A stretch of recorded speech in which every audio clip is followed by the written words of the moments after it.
Adam vécut 930 ans, et il lui naquit 30 fils et 30 filles. Lorsqu'il eut 930 ans, il tomba malade, et il fit appeler tous ses enfants, et leurs enfants aussi, en disant, « Venez, et laissez-moi vous voir avant de mourir. » Ils se rassemblèrent donc tous à la porte de sa demeure, à l'exception de Caïn, qui était errant sur la face de la terre. Seth était l'aîné de ceux qui étaient venus, et il était le fils le plus aimé d'Adam et d'Ève. Seth dit à son père, « Père, qu'as-tu » Adam répondit, « Je suis en grande souffrance et en grande maladie. » Ses enfants dirent, « Que signifie pour vous souffrance et maladie ?» Car personne n'était encore mort sur la terre, excepté Abel, que Caïn avait tué. Seth dit, « Père, est-ce parce que tu désires ardemment le jardin et ses fruits? S'il en est ainsi, ordonne-moi, et j'irai à la porte. Je jetterai de la poussière sur ma tête, je pleurerai et je prierai. Dieu enverra son ange, et peut-être me permettra-t-il de t'apporter des fruits du jardin.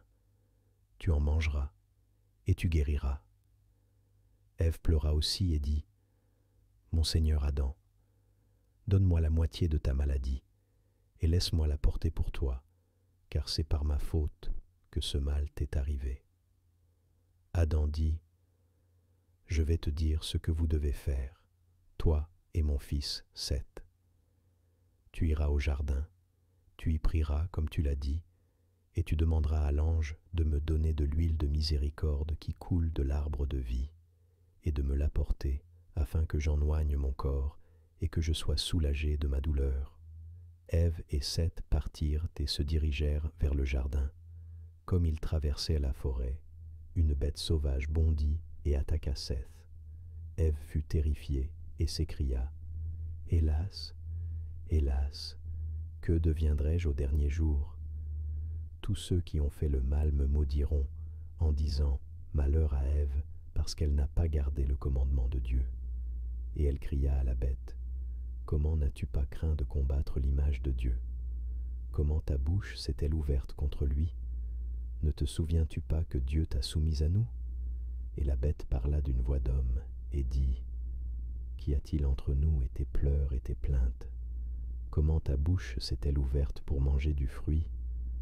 Ne m'accuse pas, de peur que je ne commence à t'accuser. » Alors Seth dit à la bête, « Ferme ta bouche, tais-toi, n'ose pas toucher l'image de Dieu. » Et la bête répondit, « Je t'obéirai, ô Seth. » Et elle s'enfuit, laissant son fils blessé, et retourna dans sa tanière. Ève et Seth allèrent au jardin et pleurèrent devant la porte, suppliant Dieu de leur envoyer l'huile de miséricorde pour Adam. Dieu leur envoya l'archange Michel, qui dit, « Seth, homme de Dieu, ne te lasse pas de demander l'huile de miséricorde, car elle ne peut être donnée maintenant. Mais quand les temps seront accomplis, alors viendra celui qui oindra ton père de cette huile. Il se lèvera et retournera au jardin, lui et toute sa descendance. Le cœur mauvais leur sera ôté, et un cœur nouveau leur sera donné pour comprendre le bien. Dieu habitera au milieu d'eux, et ils seront son peuple. Mais maintenant, retourne vers ton père, car sa fin est proche, dans 3 jours, et dis-lui ces paroles, et vois ce qui arrivera quand il sera enlevé d'avec toi. » Ils retournèrent donc vers Adam et le lui rapportèrent. Il gémit et dit, « Hélas, Ève, qu'as-tu fait pour attirer sur nous la domination de la mort? Rassemble donc maintenant nos enfants et les enfants de nos enfants, et raconte-leur notre péché du début à la fin. » Lorsqu'ils furent assemblés, Ève leur parla et leur raconta toute l'histoire. Comment Satan s'approcha du serpent et le railla parce qu'il rendait hommage à Adam et Ève, car il n'était ni aussi beau ni aussi sage qu'elle, et il persuada le serpent de le laisser parler par sa bouche. Et à l'heure où les anges montent au ciel pour adorer Dieu, le serpent se glissa par-dessus la muraille et trouva Ève près de l'arbre de la connaissance. Et voici ce qui arriva ensuite jusqu'au moment où ils furent chassés du jardin. Et lorsqu'elle eut cessé de parler, ses enfants s'en allèrent, ceux qui visitent la créature que ses mains ont créée. Maintenant donc, allez et priez-le jusqu'à ce que je rende mon esprit à celui qui me l'a donné. Car nous ne savons pas comment nous le rencontrerons, s'il sera encore irrité contre nous, ou s'il se retournera et aura pitié de nous. Elle sortit donc, se prosterna contre terre et pria longtemps. Nous visiterons la créature que ses mains ont créée. Maintenant donc, allez et priez-le jusqu'à ce que je rende mon esprit à celui qui me l'a donné, car nous ne savons pas comment nous le rencontrerons, s'il sera encore irrité contre nous, ou s'il se retournera et aura pitié de nous. Elle sortit donc, se prosterna à terre et pria longtemps.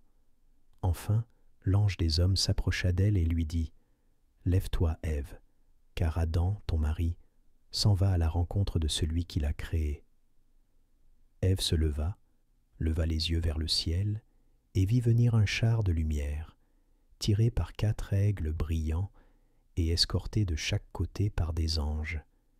Et lorsqu'il fut arrivé au-dessus du lieu où notre père Adam était couché, il resta.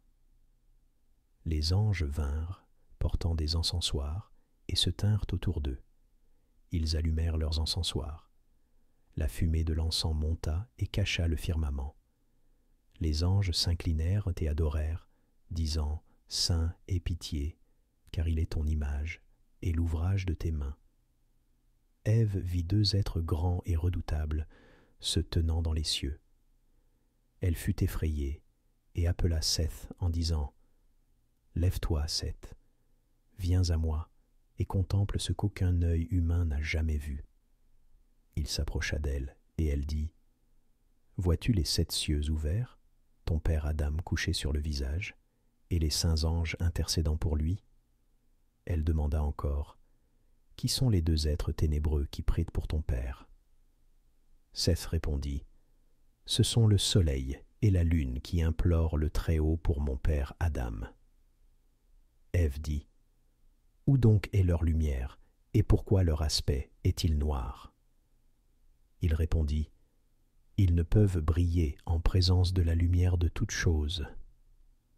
C'est pourquoi leur lumière les a quittés. » Tandis que Seth parlait à sa mère, voici, les anges sonnèrent des trompettes, tombèrent sur leurs faces et crièrent d'une voix forte : « Béni soit la gloire du Seigneur pour toutes ses œuvres, car il a eu compassion d'Adam, l'ouvrage de ses mains. » Alors vint l'un des séraphins, qui avait 6 ailes, enleva l'âme d'Adam et la porta jusqu'au lac d'eau pure, qui est au nord d'Éden, et la lava devant la face de Dieu.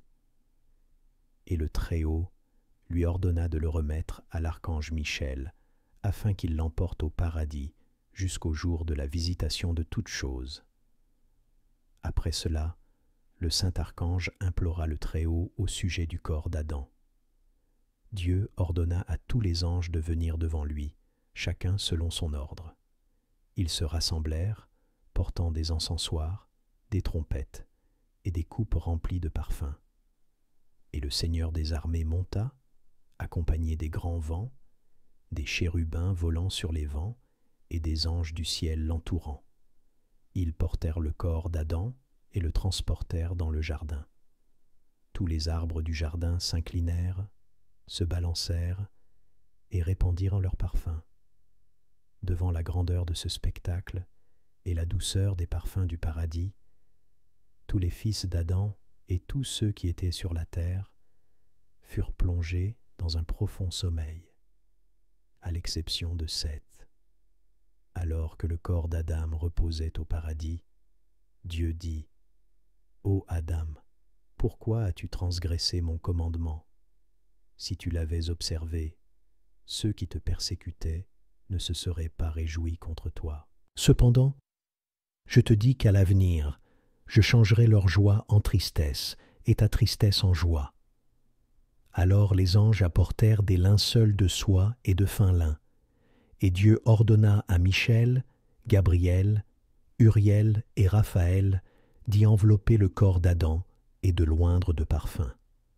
Le Seigneur dit, « Apportez ici aussi le corps d'Abel. » Car depuis le jour où Caïn l'avait tué, le corps d'Abel n'avait pas été enterré, car Caïn avait souvent cherché à le cacher, mais la terre ne le reçut pas, avant que la poussière qui avait été retirée d'elle et transformée en un corps, celui d'Adam, ne lui soit restituée. Le corps d'Abel fut amené et enveloppé dans des linceuls comme celui d'Adam.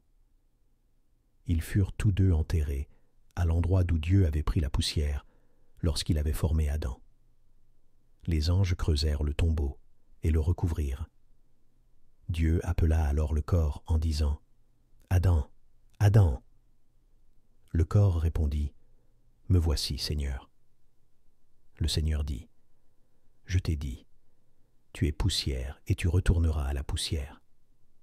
Voici, je te promets qu'au dernier jour, je te ressusciterai de la poussière, toi et toute ta descendance avec toi. » Dieu scella le tombeau afin que personne ne le touche jusqu'à ce que les 6 jours soient accomplis et que la côte qui avait été retirée d'Adam lui soit rendue. Français. Après ces choses, Ève se réveilla de son sommeil et fut troublée parce qu'elle ne savait pas ce qu'il était advenu du corps d'Adam, et elle pria en disant « Seigneur, comme tu m'as faite de la chair d'Adam, et comme j'étais avec lui dans le jardin, et qu'après que nous ayons été chassés, je n'ai jamais été séparée de lui.